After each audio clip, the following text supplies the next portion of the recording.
मुजफ्फरनगर जिले का गांव मनफोड़ा है, लेकिन ये बिजनौर लोकसभा के अंतर्गत आता है। यहाँ आज जयंत चौधरी जो राष्ट्रीय लोकदल के प्रमुख हैं, उनकी एक मीटिंग हुई, उनकी एक जनसभा हुई। लगातार सवाल उठ रहा है जब से भारतीय जनता पार्टी और लोकदल का गठबंधन हुआ है कि लोकदल और भारतीय जनता के बीच पार्टी के बीच जो 10 साल का एक गैप रहा, एक दूसरे के पीछे आरोप प्रत्यारोप रहे, उन सबको जानने के लिए आज हमारे साथ लोकदल के कर्मठ कार्यकर्ता है, जिनको लोकदल का जंगजू सिपाही भी आप कह सकते हैं कि राष्ट्रीय लोकदल जहाँ रहा उनके तन में, उनके मन में राष्ट्रीय लोकदल चौधरी अजीत सिंह, चौधरी चरण सिंह बसते हैं। अब जयंत चौधरी के कर्मठ कार्यकर्ता के तौर पर सुधीर भारती जाने जाते हैं, अपने बेबाक अंदाज के लिए जाने जाते हैं। और राष्ट्रीय लोकदल का कहीं पक्ष रखना हो तो उससे मजबूत पक्ष राष्ट्रीय लोकदल के पार्टी के प्रवक्ता भी नहीं रख सकते हैं, ऐसा मेरा अपना देखता हूँ। सुधीर जी, सबसे पहले आपका स्वागत। धन्यवाद आपका और आपके दर्शकों का, सभी का। ओ भाई, राष्ट्रीय लोकदल और भारतीय जनता पार्टी का गठबंधन हुआ है। लगातार राष्ट्रीय लोकदल के कार्यकर्ता पिछले 10 साल के अगर कार्यकाल की मैं बात करूं, लगातार भारतीय जनता पार्टी पर हमलावर रहते थे। भारतीय जनता पार्टी के कार्यकर्ता भी रल्दू जैसे नामों से नवाजते थे। अब गठबंधन हुआ है तो क्या एक दूरियां मिट सकती है, मिटेंगी या मिट गई हैं? देखिए, राष्ट्रीय लोकदल एक ऐसी पार्टी है जो किसान कमेरे की बात रखती है। अब वो चाहे विपक्ष में थी तब भी कर रही थी, आज सत्ता के साथ है तो आज भी सत्ता में भी रह के करेगी। और हमारा पूर्व का इतिहास रहा है, जब भी चौधरी चरण सिंह, चौधरी अजीत सिंह जी, उन्हें जब भी मौका मिला, सत्ता में कोई कलम उनके हाथ में आई, उन्होंने सिर्फ किसान, मजदूर, वंचित, गरीब, अल्पसंख्यक सभी के लिए काम किया। और मुझे पूरी उम्मीद ही नहीं, ऐसा मेरा विश्वास है कि क्या नाम जो है जयंत चौधरी जी भी अब अगर सत्ता में आते हैं, केंद्र में आते हैं, तो उनके हाथ में कोई कलम आती है तो निश्चित तौर पर किसानों का, कमेरों का, भाईचारे के लिए, अल्पसंख्यक का, वंचित समाज का, गरीब मजदूर का, सबका ध्यान रखेंगे।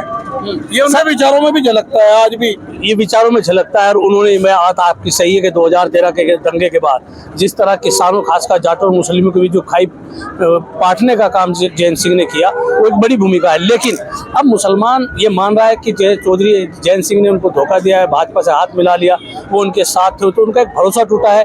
तो राष्ट्रीय लोकदल किस तरह उनका भरोसा कायम रखने के लिए अपनी भूमिका निभाएगा? देखिए, ये आपने अपने आप ही एक बात सही कह दी कि 2013 के बाद अगर हमें सिर्फ स्वार्थ की राजनीति करनी होती तो सब जानते हैं 2014 में अच्छे अच्छे लोग मोदी की हवा में बह गए।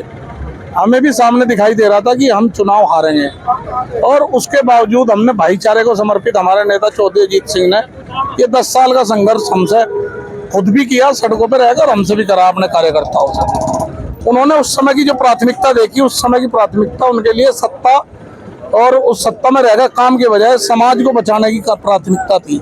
2013 के बाद उन्होंने समाज को प्राथमिकता दी। लेकिन आज पश्चिम उत्तर प्रदेश में ऐसा कोई कहीं माहौल नहीं है, कोई द्वेष आपस में अब नहीं बचा है। ब्याह शादी, दुख सुख में सब एक दूसरे का आना जाना है, सब साथ बैठने लगे हैं। ये माहौल जो दिया है चौधरी अजीत सिंह परिवार ने दिया है, ये दिया है। लेकिन क्या इसका एक नुकसान होगा? जैसे भारतीय जनता पार्टी से लोकदल ने हाथ मिलाया तो जो मुस्लिम वर्ग बड़ा है वो अचंभित है और वो महसूस कर रहा है कि उनके साथ गलत हुआ है। क्या भरोसा रहेगा? आने वाला समय ये तय करेगा।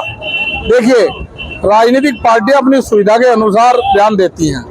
राजनीतिक पार्टियां चुनाव में कुछ और बोलती हैं, बाद में कुछ और करती हैं। लेकिन चौधरी चरण सिंह परिवार का आज तक का इतिहास है कि उन्होंने चुनाव में कभी कोई ऐसा फर्जी वादा नहीं किया जो कल ताकत में आके वो उसे निभा ना सके। उन्होंने भाईचारे का संकल्प लिया है, अपने विधायकों को निर्देशित किया है कि 16% उनकी विधायक निधि का हिस्सा, अभी 4 दिन पहले एक लेटर जारी किया उन्होंने विधानमंडल दल नेता राजपाल बालियान जी को कि सभी विधायक सुनिश्चित करें कि हमारी निधि का 16% पैसा अल्पसंख्यक क्षेत्रों के विकास में, अल्पसंख्यकों के विकास में लगेगा।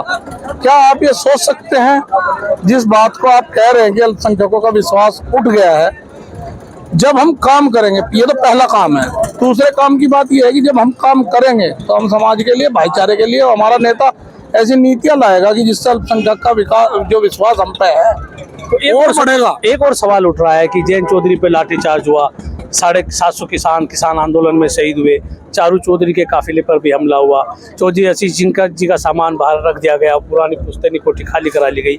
ये सवाल भी लोकदल के आम कार्यकर्ताओं के बीच में है। आपका इस पर क्या मानना है, क्या आप कहेंगे? बिल्कुल सवाल आपका जायज है और ये बिल्कुल सच बात है कि कार्यकर्ताओं के मन में कहीं ना कहीं ये सवाल उठ रहे हैं कि हमने इतना लंबा संघर्ष किया। आप मुझे एक बात बताइए, संघर्ष करने का कारण क्या था? संघर्ष हम इसलिए कर रहे थे कि कोई बेहतर, कोई अच्छा परिणाम निकले, लेकिन जनता ही जनार्दन होती है। हम लगातार चुनाव हार रहे थे, सड़कों पर संघर्ष से हम क्या कोई हल दिलवा पा रहे थे किसानों को? 13 महीने लंबा आंदोलन चला, जो दुर्भाग्यपूर्ण है। 700 किसान परिवारों के, उनके रोजी रोटी के सहारे उनसे छीन गए, दुखद है। लेकिन परिणाम क्या? हिंदुस्तान में एक ऐसी व्यवस्था है कि आप संविधान के अनुसार जब देश चलता है, उसमें सत्ता में जब आप बैठते हैं तभी आप लोगों का भला कर सकते हैं। और अगर हम सरकार से लड़ते रहते जैसे 10 साल से लड़ रहे हैं, तो विपक्ष में है तो सड़क पे है तो लाठी भी खाएंगे, सड़क पे है तो मुकदमे भी झेलेंगे।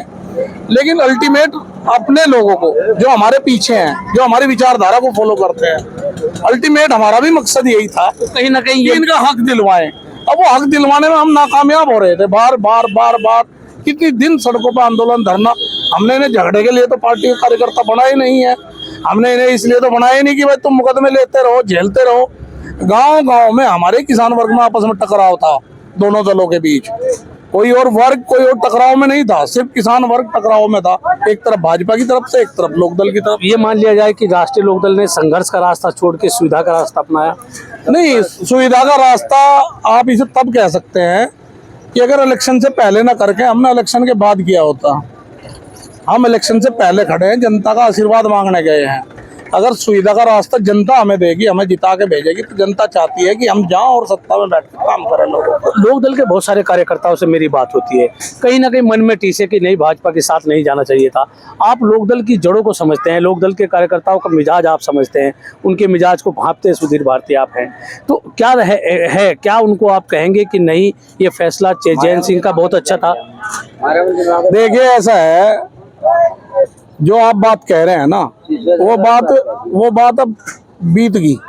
जब ताजा गठबंधन होता है और आप एकदम से किसी की बुराई कर रहे हैं, किसी का रात दिन उसको मतलब जो है आप उसकी नीतियों की आलोचना कर रहे हैं, और एक आपका उसका समझौता हो जाए, तो लोग सवाल तो करेंगे। एकदम सवाल किए लोगों ने, लेकिन हमारे नेतृत्व ने भी स्पष्ट करने का काम किया। उन्होंने बार बार कहा, और भारतीय जनता पार्टी के साथ जो मंच साझा किए, उन मंचों से कहा, प्रधानमंत्री के सामने कहा। वो बात ठीक है, लेकिन कुछ लोकदल के कुछ कार्यकर्ताओं से मेरी बात होती है अक्सर, उनकी एक टीस है कि 10 साल जिन भारतीय जनता पार्टी के कार्यकर्ताओं के साथ उनका आमना सामना रहा, लगातार खींचतान रही, व्यक्तिगत कमेंट्स भी पास हुए, अब उनके साथ बूथ पे कैसे खड़े हो सकते हैं? पहले नहीं आए हम। देखिए, ऐसा है, उसका एक कारण ये है कि इनके साथ हमारे व्यक्तिगत कमेंट है, तो उन्होंने भी किए तो हमने भी किए। अब ऐसा तो है नहीं कि हमने, जब किसी से झगड़ा हो जाता है, कोई प्रसाद तो देता नहीं, खीर तो कोई बांटता नहीं। उन्होंने हमें दिया तो हमने उन्हें पलट के दिया, वो कोई बात नहीं है। वो सरकार थी, सत्ता थी, तो मुकदमे लगवा दिए। लेकिन जहाँ तक कमेंटबाजी की बात है, तो उन्होंने किए तो हमने भी किए, हम कोई उनसे कम नहीं थे। लेकिन अल्टीमेट नेता जो है ना, अपने वर्कर को बचा के रखना चाहता है, और जिससे झगड़े में झोंकना नहीं चाहता। कहीं ना कहीं जयंत चौधरी ने अपने कार्यकर्ताओं को सुरक्षित रखने के लिए ये गठबंधन किया, क्योंकि किसान की आवाज सबसे कमजोर आवाज है देश में। किसान की आवाज को एक धार देने के लिए उन्होंने सत्ता के साथ जाने का निर्णय लिया, कि ताकि, और सबसे बड़ी बात, जब भारत रत्न जैसा सम्मान चौधरी चरण सिंह जी को मिला है, उस भारत रत्न के सम्मान का अहमियत अभी हो सकता है कुछ लोगों को समझ में ना आ रही हो, कि वो किताबों में बच्चों को पढ़ाया जाएगा। तो जो बच्चे आज भूल चुके हैं चौधरी चरण सिंह का काम, जो जवान पीढ़ी आज चौधरी चरण सिंह के करे हुए कामों को भूल चुकी है, शायद उन्हें याद आएगा, अगली पीढ़ियां भी उसे याद रखेगी। तो अगली पीढ़ियां जब याद रखेंगी तो तभी तो उनकी फॉलोइंग बढ़ेगी। लेकिन आपने कई किसानों की बात कही, नरेश टिकैत का कई बार बयान आया है, भारतीय किसान यूनियन के राष्ट्रीय अध्यक्ष हैं, बड़े किसान नेता के तौर पर जाने जाते हैं, कि जयंत सिंह ने अच्छा फैसला नहीं किया, मशवरा नहीं लिया, और अभी भी बागपत उन्होंने एक बयान दिया कि उन्होंने मुस्लिमों को के साथ धोखा किया।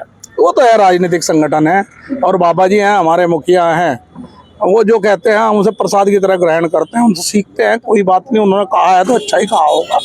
कोई बात होगी तो उनसे बैठ के बात हो जाएगी, घर की बात है, कोई बात ही नहीं। तो ये थे सुधीर भारती, जो राष्ट्रीय लोकदल के कर्मठ कार्यकर्ता के तौर पर काम करते हैं। उन्होंने बताया कि राष्ट्रीय लोकदल और भारतीय जनता पार्टी के बीच ये गठबंधन क्यों हुआ, इस गठबंधन के पीछे जयंत सिंह की क्या एक सोच थी।